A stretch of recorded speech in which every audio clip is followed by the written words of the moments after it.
heads will still roll.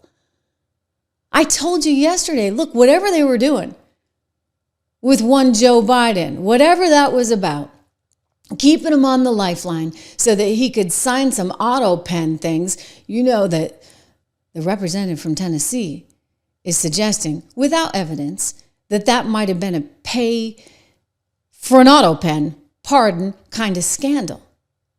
You have Project Veritas reporting, one of the bigwigs at the DNC, one of the 5 people in charge, saying the person running the whole show was Jill Biden's chief of staff.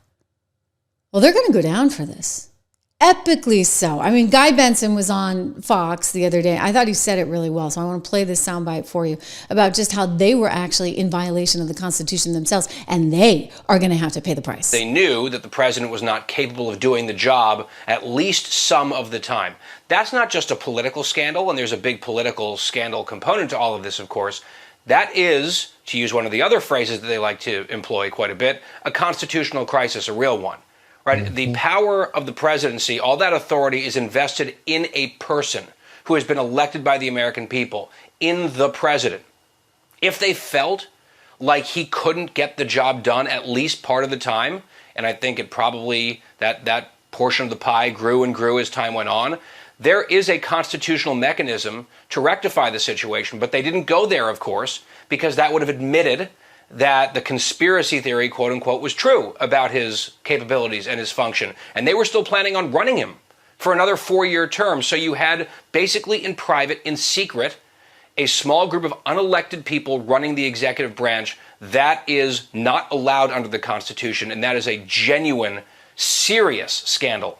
You bet it is. You bet it is. A major, serious scandal that Jill Biden and her chief of staff allegedly were running. I want to show you the video that Project Veritas put out. Okay, this is the video that came to us yesterday, in which David Hogue, who's now one of the top people there at the DNC, is saying that Anthony Burnell secretly ran the White House in this bombshell footage that they got. This is very, very, very interesting to me. I had actually suggested this to you guys all along. What do you know? I didn't even need David Hogue to confirm this, because it's just sort of logical. I mean, you think about it. If Jill Biden is the one in charge, and it turns out that she's controlling access to the president and to the Autopen in some way, shape, or form, then it stands to reason, does it not, that her chief of staff, or whoever is on her staff,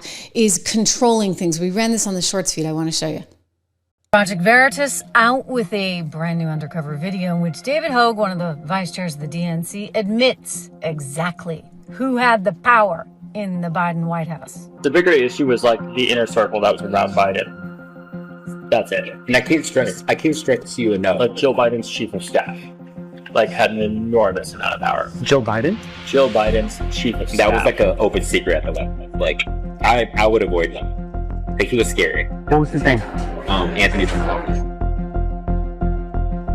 I've never seen him. Exactly. What do you mean? He's like a shadowy, like, Wizard of Oz type figure. That's what made him so, like... I told you Jill Biden was pretty power hungry, and she had a chief of staff to carry it all out. There are going to be major implications for all of this, you guys. Major stuff to come. Watch. Yes. Okay. Major stuff. Good for Project Veritas. But I'll tell you, it makes sense, right? All the sense in the world. If she's controlling access to her husband, and her husband is incapacitated, as it seems her husband indeed certainly was, then she's the one who's controlling the access, and perhaps then the Autopen. So I think there's going to be more questions, okay? She was hanging on for dear life, for goodness sakes. I played this soundbite, but wow, it's good. If you're just joining us for the first time on the Trish Regan Show, and we have a lot of people that just started joining us, so thank you for that. Make sure you subscribe, hit the bell so you know when I'm live. Anyway, she was like, applauding him after that miserable, horrible debate, as though he was a 2-year-old who managed to use the potty for the first time, for goodness sakes. Joe, you did such a great job. You answered every question. You knew all the facts.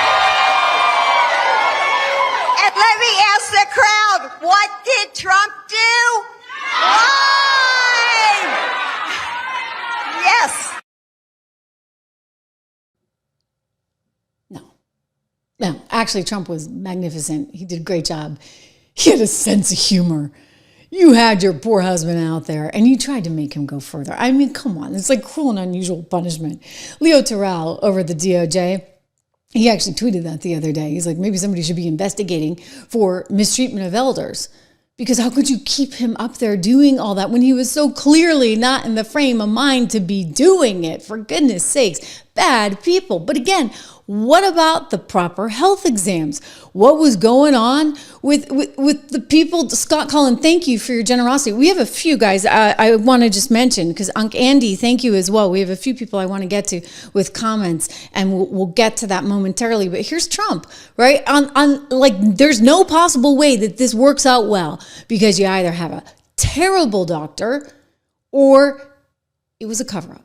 Things downgrade from. Do you want to respond to President Biden being diagnosed with cancer? Are you going to call your predecessor? I think it's very sad, actually. I'm surprised that it wasn't, the public wasn't notified a long time ago. Because to get to stage 9, that's a long time. I just had my physical. You saw that. You saw the results of that particular test. I think that test is standard to pretty much anybody getting a physical, good physical. We had the doctors at the White House and over at Walter Reed, which is a fantastic hospital. I did a very complete physical, including cognitive tests. I'm proud to announce I aced it. I got them all right. You proud of me? Yes. Your husband would be proud of me for getting them all right. It's a little risk. If I didn't get them all right, these people would be after me. It would be not a good situation. But I think, frankly, anybody running for president should take a cognitive test. They say it's unconstitutional, but I would say in that particular case, having a cognitive test wouldn't be so bad. But when you take tests, medical as a male, that test is very standard. I don't know if it's given to everybody, but it's given just about.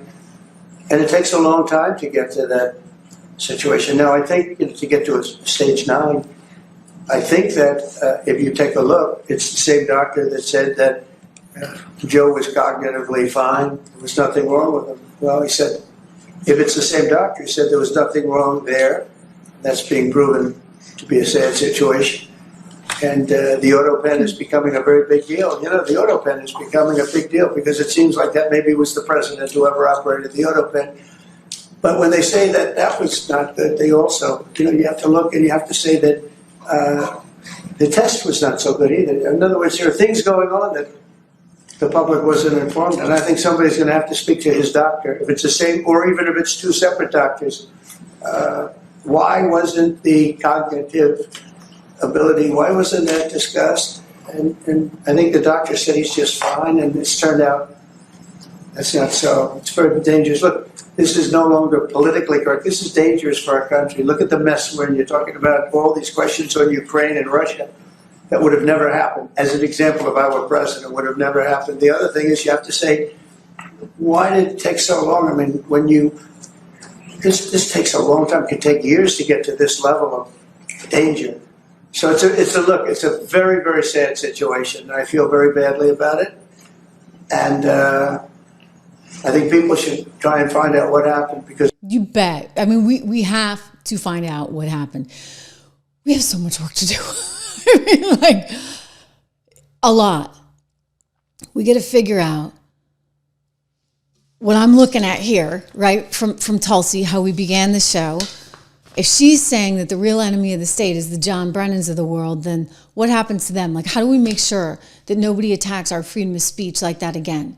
How do we make sure that we don't have people in the Oval Office as president that are clearly not physically and mentally able to do the job? How do we make sure of that, guys? How do we make sure that they don't cover everything up? It's really, how do we make sure that Attorney General Letitia James goes down for what she did? I hope the voters of New York, I think they're smart and they're not going to elect her again. We see it in the poll numbers as we just discussed. But how do we make sure that she serves as an example? You can't do what she did. It is just flat out wrong. I'm looking at Pathfinder. Yeah, let Hogue continue to talk unabated. Never, ever disturb the enemy when they're in the act of their own self-destruction. Thank you for the generosity, by the way, Pathfinder. It's true. Right. And thank you for all the compliments. I see so many people here. You like me better here than when I was over at Fox. I like me better too. I mean, not that, you got me there, but you got me within a very controlled environment because I had to always send my darn commentaries to the higher ups and have everybody weigh in and, massage this word or that word. Here, we don't have any higher ups. It's just you and me, right? I am the higher up. Kind of refreshing, kind of nice. And I don't have to write a script, literally. I used to have a teleprompter here in the studio because my friends that had done Hannity's studio at his home came and put in a studio, and so we put the teleprompter and everything in, and I'm like, what am I doing with this? I don't need it. I don't want it. I hate teleprompters. I just want to talk. I know where I'm going. I obviously have sound I want to play for you. We have an outline. I work pretty hard on all that, but do you think I want to write out every single thing I'm going to say like they do in cable news, old-fashioned television? No, thank you. It's a new day, but I want to make sure that these people pay the price. I think that, and this is not retribution. This is just making sure that we get the right stuff ahead for the future. I mean, think about the things that have come out, ladies and gentlemen, right? Think about what Elon had exposed. Elon, by the way, out there at the White House, he's going back to work on the companies.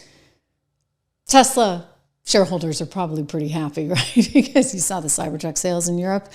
Oh, Europe does not like Elon Musk very much.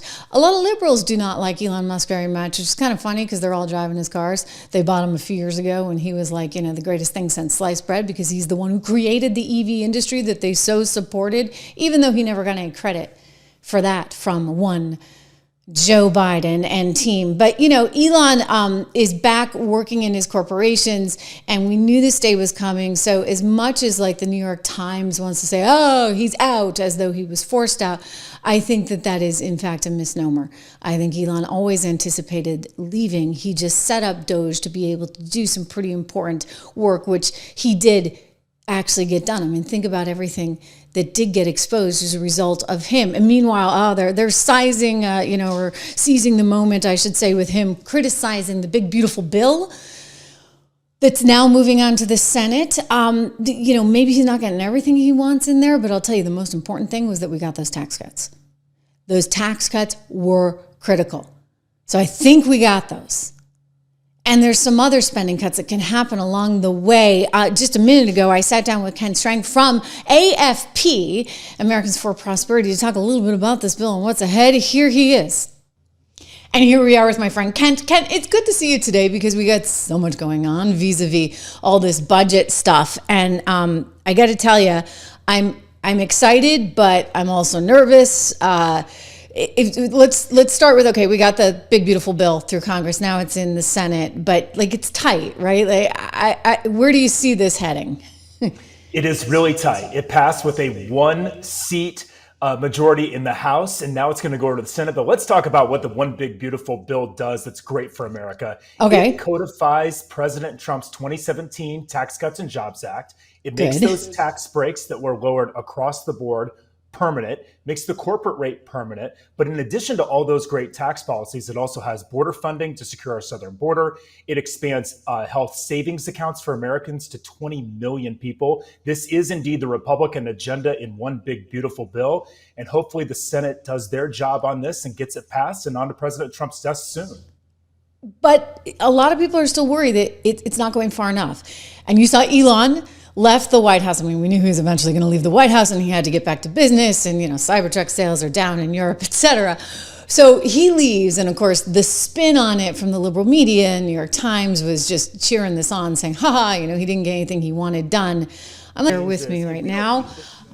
We are going to see if we can get some of this fixed. Hopefully you can hear me. at this moment as I am trying to talk over this graphic right now. There is something oddly going on with our cameras. Hopefully it's not because we were talking about Tulsi. Kind of makes you wonder, right? But I'm putting up a graphic right now because there's something oddly going on with the cameras, and obviously you cannot see me right now, and there was something funny going on with the interview there with Kent Strang. So I will actually bring that back to you tomorrow because he said some important things on Elon. He said some important things on the budget, and I guess this is good promo for my company here. 76portfolios.com. You can see how well we've been doing, but I want to be able to show you something because this is really strange. For some reason, the camera has gone out. I'm going to leave it there. We're going to resume the conversation with cameras that are working again tomorrow. Thank you so much for tuning in. Thank you for being here, for all you do. Don't forget to subscribe, and we'll talk again tomorrow.